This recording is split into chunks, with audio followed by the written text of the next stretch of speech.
హెచ్చరిక, దైవజనుని హెచ్చరిక. మీరు ఎప్పుడైనా సరే మా చర్చిలో నేను నేర్పిస్తాను. ఒక పెళ్లి విషయం వచ్చినప్పుడు, ఒక ఉద్యోగం విషయం వచ్చినప్పుడు, ఒక ప్రయాణం విషయం వచ్చినప్పుడు, ఒక కారు కొనుక్కోవాలన్నా, ఒక ఇల్లు కొనుక్కోవాలన్నా దేవుని చిత్తం తెలుసుకోండి. దేవుని దగ్గర వాగ్దానం తీసుకోండి. తొందరపడొద్దు. వెళ్ళిపోతుందండి, లక్కీ స్కీమ్ అంట, ఇయ్యాలే కొనుక్కుంటే డిస్కౌంట్ అంట, రేపైతే రాదంట, ఇప్పుడు గబక్కని అప్పు తీసుకెళ్ళి కొంటానంట, తీరా చూస్తే అది డొక్కు కారంట, కొన్నాక లబోదిబో అని ఏడుస్తారు. మళ్ళీ తొందరపడద్దు. తొందరపడినప్పుడు పొరపాట్లు జరుగుతాయి. నిదానించినప్పుడు దేవుడు నీకు ఇచ్చింది అయితే నీకు ఉంటుంది. దేవుడు నీకు ఇచ్చింది నీ కొరకు కనిపెట్టుకొని ఉంటుంది. అది ఎవరికి వెళ్తుంది. ఎవరికైనా వెళ్ళిపోయిందంటే నీకు సంబంధించింది కాదు. పెళ్ళిళ్ళ విషయంలో కూడా ఇంకొకళ్ళు అడుగుతున్నారంటే అమ్మాయిని, నేను తొందర చేసుకుంటా. తొందర ఎందుకు? చేసుకుంటే వెళ్ళిపోండి. ఇంకొక అబ్బాయిని నేను చేసుకోకపోతే వాళ్ళని చేసేసుకుంటుందంట. చేసుకోండి. ఏంటండి పెళ్ళిళ్ళ విషయాల్లో తొందరపడి జీవితాలను నాశనం చేసుకో. దేవుని మాట, వివాహం విషయంలో దేవుని మాట, దేవుని చిత్తం. కొన్నిసార్లు వారాలు, నెలలు, సంవత్సరాలు కూడా ప్రార్థన చేయాల్సి వస్తుంది దేవుని వివాహాల విషయంలో. మా సంఘంలో విశ్వాసులు చెప్తారు, మా పిల్లలకు పెళ్లి చేయాలనుకుంటాం, డిసెంబర్లోకి ముగించాలంటే డిసెంబర్లో కుదరదయ్యా, 2002 సంవత్సరం డిసెంబర్లో చేద్దాంలే. 2022 సంవత్సరం, 2 సంవత్సరాల ముందే ప్లాన్ చేయి. పెళ్లి చేస్తారంటున్నావు, డబ్బులు ఉన్నాయా? లేవండి. మరి ఎట్లా? అప్పు చేయాలనుకుంటున్నానండి. ఎక్కడా? ఏమోనండి. ఏంటంటే ఏమీ లేకుండా దిగిపోతావు ఎందుకు అందులో? Prepare, ask God. ఆయన తగ్గిన సమయమందు సమస్తము చక్కగా చేస్తాడు. నా బ్రతుకు దేవుని చేతుల్లో పెట్టుకున్నాను. నా దేవుడు నన్ను మర్చిపోడు, నన్ను విడవడు, నాకు అన్యాయం చేయడు, నన్ను మోసగించడు, నాకు అబద్ధం చెప్పడు. నాకు ఏది ఎప్పుడు కావాలో అది ఇస్తాడు అన్న విశ్వాసం మీ మనసులో పెట్టుకోండి. మీ జీవితంలో వర్ధిల్లుతారు, దీవించబడతారు. రిగ్రెట్స్ ఉండవు. అయ్యయ్యో ఇది చేశాను, అయ్యయ్యో అలా చేశాను, అయ్యో ఇలా అనుకున్నాను అనాల్సిన బాధ ఉండదు. ఇక ఈరోజు ఒక తీర్మానం చేయండి దేవుని దగ్గర. మొదట ఆగి ఆలోచించండి. Where are you?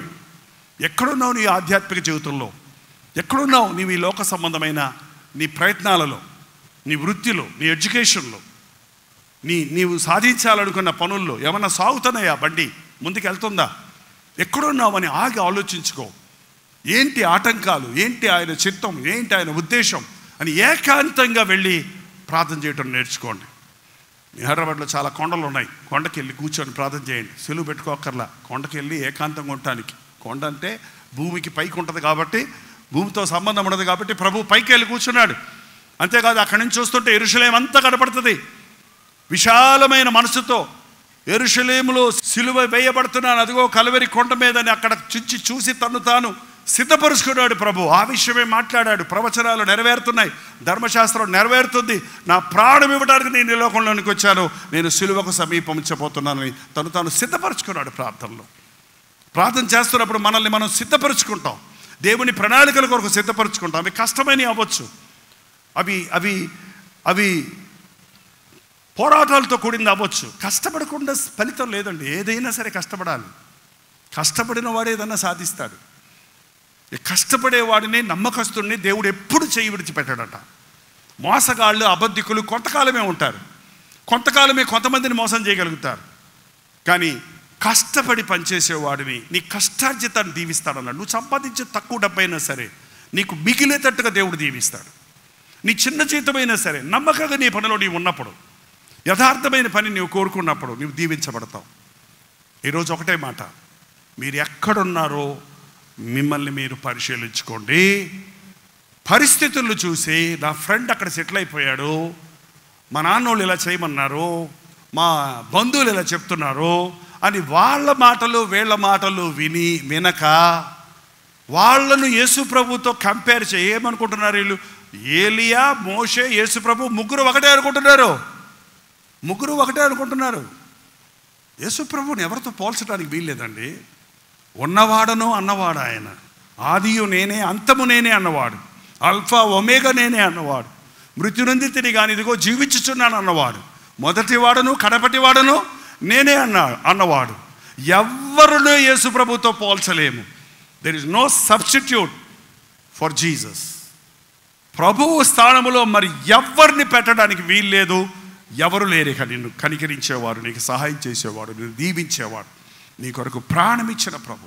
నీ జీవితంలో ఓన్లీ జీసస్. ఏ మాట వచ్చినా నా ప్రభు ఏం చెప్తే అది చేస్తా. ఏ పరిస్థితి వచ్చినా నా ప్రభుతో చెప్పుకుంటా. ఏ అవసరత వచ్చినా నా ప్రభువుని అడుగుతా. ఏ స్థితిగతిలో ఉన్నా నా ప్రభు మీద ఆధారపడతా అన్నది మీ హృదయాలలో రూఢిపరుచుకోరండి. ఏది కావలసి వచ్చినా, ఏ పరిస్థితి ఎదుర్కోవలసి వచ్చినా ప్రార్థించండి, అద్భుతాలు జరుగుతాయి. ప్రభువుకు మిమ్మల్ని మీరు అప్పగించుకోరండి, మీ దేవుని ప్రణాళికలన్నీ మీ పట్ల నెరవేరుతాయి. ప్రార్థన. పరిశుద్ధుడా, ప్రేమగల తండ్రి, ఒక్కసారి ఈ సాయంకాలం నీ ఆవరణలో కూడి వచ్చిన నీ బిడ్డలందరినీ చూడయ్యా. జీవితం అయిపోయిందే, నేనేమీ సాధించలేకపోయానే, బలహీనుడైపోయానే, నేనేమీ నెరవేర్చలేకపోయానే, నా యవ్వన కాలంలో గురిలేని జీవితాన్ని జీవిస్తున్నానే. ప్రభువా, నాకు సహాయం చేయమని ఎవరైతే వారి హృదయాంతరేంద్రియాలలో నుండి నీకు కేక వేస్తున్నారో వారిని రాత్రి దర్శించు నాయన. నీ మెల్లని స్వరాన్ని వినగలిగిన చెవులను మాకు దయచేయము. మోషే మోషే, నీ కొరకు నాకు గొప్ప ప్రణాళిక ఉంది. సమూయేలు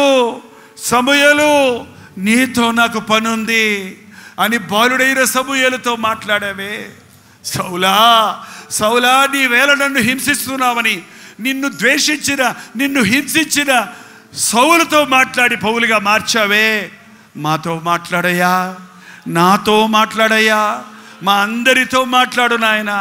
నీ మెల్లటి స్వరాన్ని వినిపింపజేయ్యా. నీ మాట విని, నీ మాటకు లోబడి నీ చిత్తము నెరవేర్చడానికి మా ఒక్కొక్కరికి నీ సహాయము చేయము. మనుషుల మాటలు విని మోసపోయాం, స్నేహితుల మాటలు విని నష్టపోయాం, లోకపు మాటలను, లోకపు విషయాలను నమ్ముకొని కృంగిపోతూ ఉన్నాం. నువ్వు మాటిస్తే నెరవేర్చేవాడువు కదా, మాట తప్పని దేవుడవు కదా తండ్రి. నీ మాట అవునంటే అవును, కాదంటే కాదు కదా. నీ మాట దయచేయ. నీ చిత్తములో నీ ఉద్దేశములను మాకు బయలుపరచు నాయన. ఇక్కడున్న యవనస్తులు ఒక్కరోజు కూడా వృధాపరచుకోక ఈ రాత్రి వారు ఒంటరిగా వెళ్ళి నీతో పెనుగులాడి, నీవు నన్ను ఆశీర్వదిస్తే కానీ నేను నిన్ను విడిచిపెట్టనన్న యాకోబువలే నూతన సృష్టిగా, నూతన వ్యక్తిగా మార్చబడడానికి సహాయము చేయము. యేసుక్రీస్తు నామములో అడుగుచున్నాము తండ్రి. మన తండ్రి అయిన దేవుని యొక్క ప్రేమయు, కుమారుడైన క్రీస్తు యొక్క కృపయు, ఆదరణకర్త అయిన పరిశుద్ధాత్మ యొక్క సహవాసమును కూడి వచ్చిన మనందరికీ ఇప్పుడును సదాకాలమును తోడై ఉండునుగాక. ఆమేన్, ఆమేన్, ఆమేన్.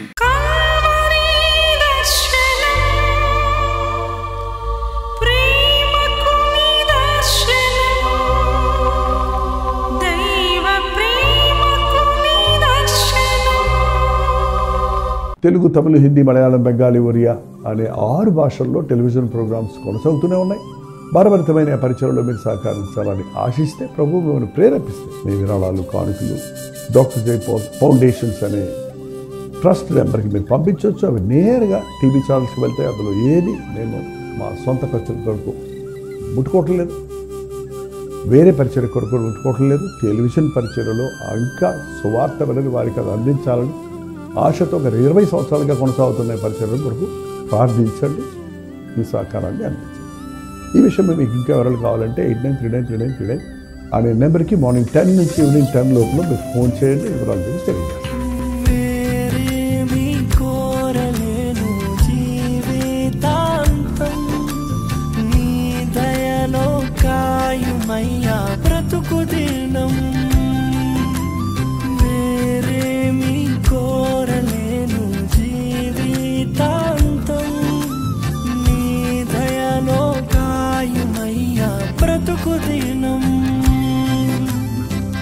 నీలాంటి దైవం